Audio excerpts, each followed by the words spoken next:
It's never that pleasant to talk about the negative, but we got to talk about it because life is part negative. These attitude diseases are like weeds that grow in the garden.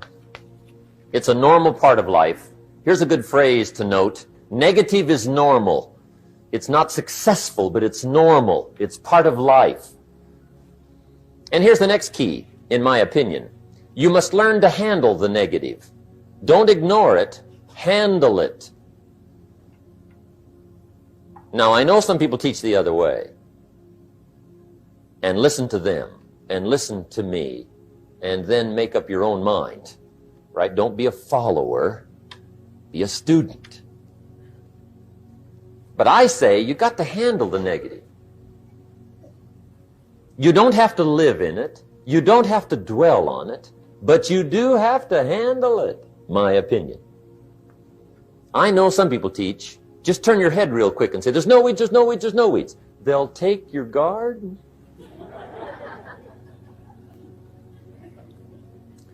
So you've got to handle the negative.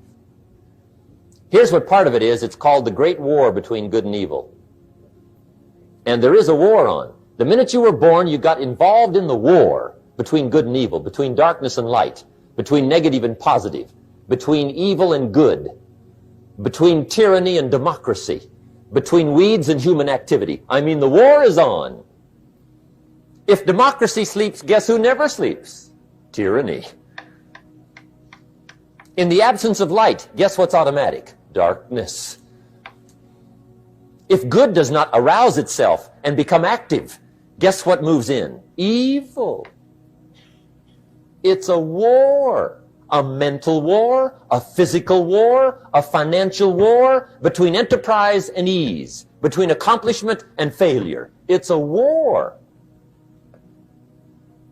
That's why there's an Old Testament phrase that gives the best advice for human activity when it says, 6 days labor, 1 day rest. Now, I'm sure we've taken that to mean, don't work all 7 days, take one off. Here's what it also means, only take one off, or you're liable to lose the war. Enterprise is better than ease. If you rest too long, the jungle overtakes the village. Now here's the good news about the war between good and evil. Evil is no match for good, but good must be active. Weeds are no match for human activity, but if you stand still, how far in will they come? All the way. They'll grow right up around your shoes. But if you get busy, how far back can you take them? As far as you wish. They're no match, but you must be active. That's why the 6 and 1. Make sure you're not losing the war by taking off too much. Guess what the average years are after retirement? 6. 6. Which means don't retire. Your chances are too slim. Okay. The war between good and evil, the weeds. You got to make sure you recognize the negative, handle it, deal with it, and then go on. Let's make a list of the diseases of attitude that can wreck all your chances to do well. One of the words that destroys everything is called neglect. And I found this out. A week of neglect could cost you a year of repair. It isn't worth it. So what to be on the lookout for? Here's the list. If you were making it, you'd have the same list I've got. Right? We're not covering anything new tonight. This is a reminding session, not a teaching session. But it doesn't hurt to go over it again. Here's the list. Attitude diseases. Number 1 is indifference. The shrug of the shoulder. The guy's not even concerned. He's just drifting. This is called the mild approach to life. A disease known as mildness. The guy says, well, I can't see getting all that worked up. Well, to be any kind of winner, you got to get worked up. There's one problem with drift. You cannot drift to the top of the mountain. And the good Lord said in the closing chapters of the Bible, here's the best way to live, one way or the other. That's best. Hot or what's next best? Cold is next best to hot. Not the half-baked middle, lukewarm, not too hot, not too cold. What a sad way to live. I think what it means is pick a direction and go with everything you got. Just pick one and go. Somebody says, yeah, but what if it's the wrong direction? You'll find out quicker. It won't take you 25 years to wake up and say, oh no, I've been walking the wrong road. I told my staff the other day, next best to prosperity is adversity. If one doesn't get you, pray for the other. We all do better from one of two reasons, inspiration or desperation. And I don't wish anything bad on you tonight, but if you're not inspired, I hope a wagon comes down your rut.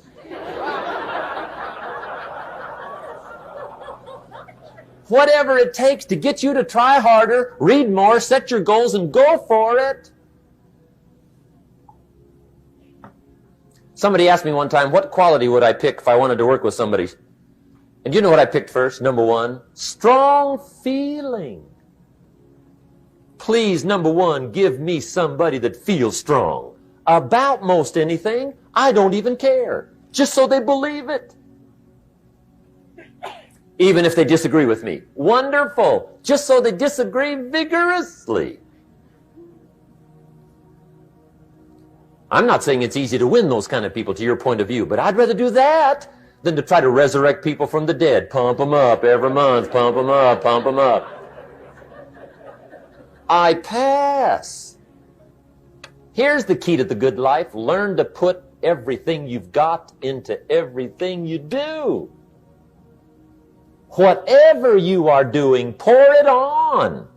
It will quickly open up into opportunity or quickly disclose to you that you ought to be doing something else. The delusion is, if I had a better job, I'd really pour it on. See, that's delusion. Wherever you are, pour it on. Don't give somebody half a job for a day's pay. Pour it on. See, that'll help change your life. Get rid of this disease. Here's the next attitude disease, indecision, mental paralysis. The guy can't make up his mind and it becomes a disease. Pretty soon he knows he's got it. The guy says, well, I know I'm on the fence. But he says, what if I get off on the wrong side? Listen, after a while it doesn't matter. Just get off. Any side will do. A life full of adventure is a life full of many decisions. The ones that turn out to be wrong give you better experience to make better decisions. So don't see how many decisions you can get out of, see how many you can get into. That's where the adventure is. So shake off this disease, indecision. The next one is doubt. Doubt's like a plague. And one of the worst is self-doubt. There are many, but that's one of the worst. The guy doubts himself. Doubts if it'll last that long for him. Doubts if he can do that well. Doubts if he can make that much. Doubts if he can accomplish all that. A chronic, excellent self-doubter. You can imagine what damage that does to your future. So here's the key. Turn this coin over and become a believer. And there's many things to believe in. One of the majors is yourself. The understanding of self-worth is the beginning of progress.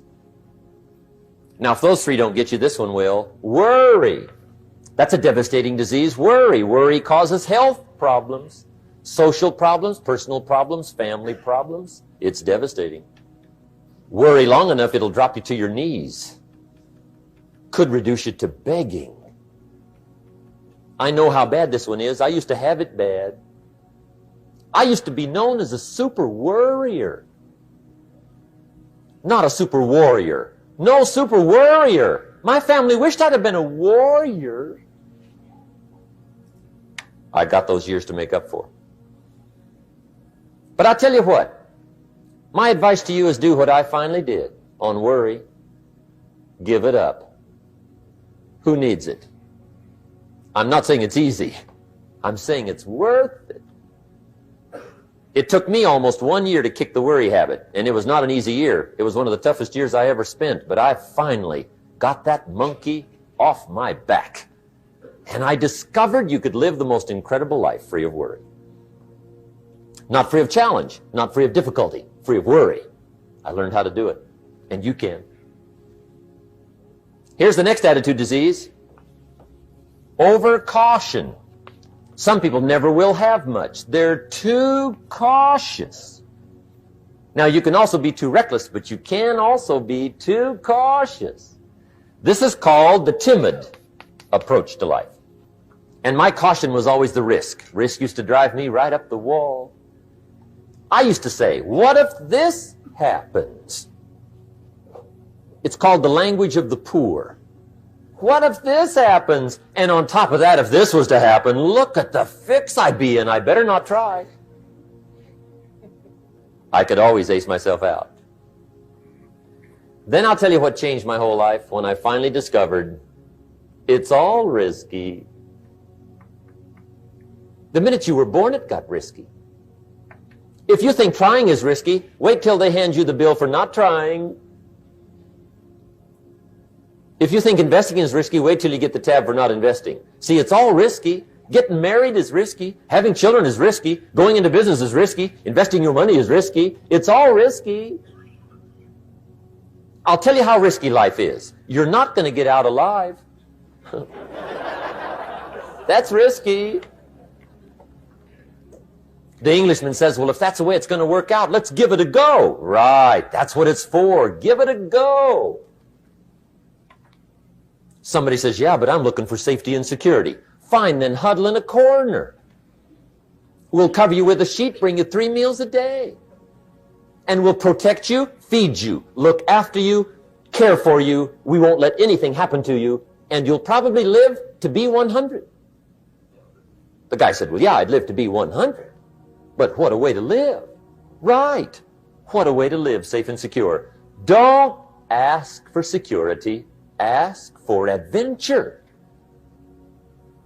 Better to live 30 years full of adventure than 100 years safe in the corner. And see, it's not important how long you live. What's important is how you live. Here's the next attitude disease, pessimism. Pessimism, the deadly disease of always looking on the bad side, the problem side, the difficult side, checking all the reasons why it can't be done. The poor pessimist leads an ugly life. He doesn't try to figure out what's right. He tries to figure out what's wrong. He doesn't look for virtue. He looks for faults. And when he finds them, he's delighted. How ugly.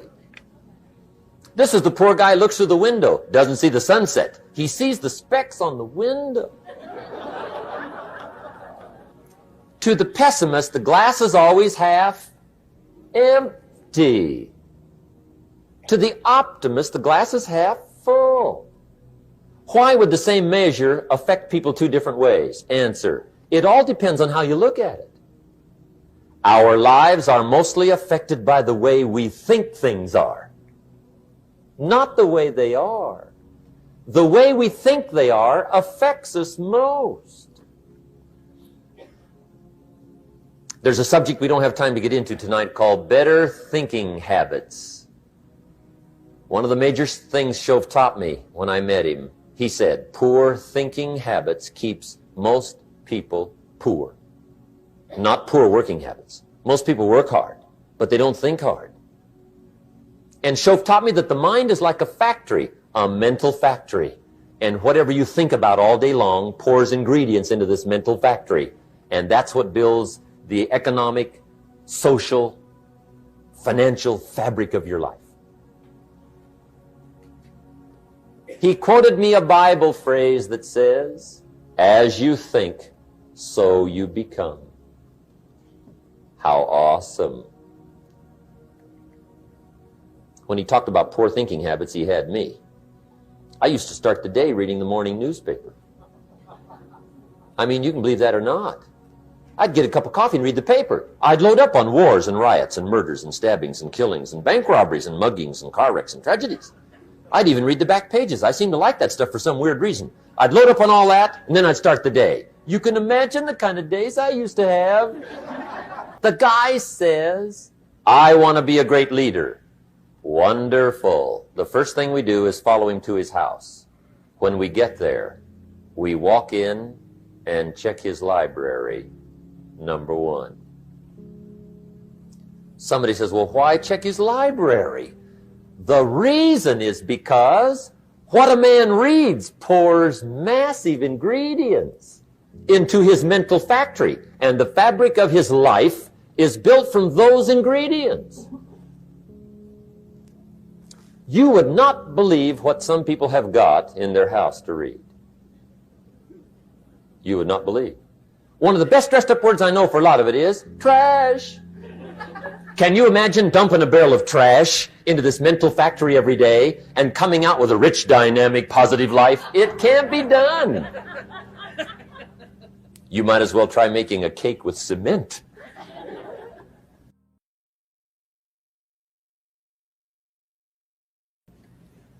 The kids back in Danbury, Connecticut, high school, they're asking me questions one day. I'm talking to the kids. Kids got good questions these days. One of them said to me, Mr. Rohn, how do you build the good life? I said, it's simple. It's not easy, but it's simple. Here's how you build anything. Select the right ingredients, keep out the wrong ingredients, and it starts with thought. Everything starts with thought. So you must be wise and careful what you think about, because that starts everything. You got to be wise and careful. I asked the kids, what would happen if somebody dropped sugar in my coffee? They said, well, you'd be okay. I said, what if somebody dropped strychnine in my coffee? They said, well, you'd be dead. I said, correct. Lesson 1. Life is both sugar and strychnine. You gotta be careful. I said, what if my worst enemy drops in the sugar? They said, will you be okay? I said, what if my best friend, even by accident, drops in the strychnine? They said, well, you'd be dead. I said, correct. Lesson 2, watch your coffee. You gotta be careful. See, it doesn't matter who hands you the bad stuff. It doesn't matter where you get the bad stuff. It'll still do its damage on your bank account, wherever you get it. Mr. Schoaf gave me one of the greatest phrases when I first met him when he said, Jim, every day stand guard at the door of your mind. How important. Stand guard at the door of your mind. And you decide what goes into your mental factory. Don't let anybody just dump anything they want to in your mental factory, because you've got to live with the results. The last disease, but this one is deadly. Engage in this one, indulge in it even slightly, and you might as well forget the future, because it's going to forget you. Complaining, crying, whining, griping, a Bible word called murmuring. See, that'll ace your future. Spend 5 minutes complaining, and you have wasted 5. And you may have begun what's known as economic cancer of the bone. Surely they will soon haul you off into a financial desert and there let you choke on the dust of your own regret. I hope I said that well, so you won't forget. It's a deadly disease. If you don't think it's bad, ask the children of Israel of Old Testament fame. Typical of us all, their story just happened to get in the book. Story says, children of Israel were slaves. God performed a series of dazzling miracles and got them out. And now they're heading for the promised land. Remember the story? Heading for the promised land. Tragedy of the story? They never got there. Reason. From day one, they started to complain. They griped about the water. They griped about the weather. They whined and cried and griped about the food. They griped about the leadership. They whined and cried because it was too far, too cold, too hot, too difficult, too miserable. I mean, they whined and cried for years. Finally, God said, I've had it, trip canceled. The story says They died in the desert, never got to the promised land.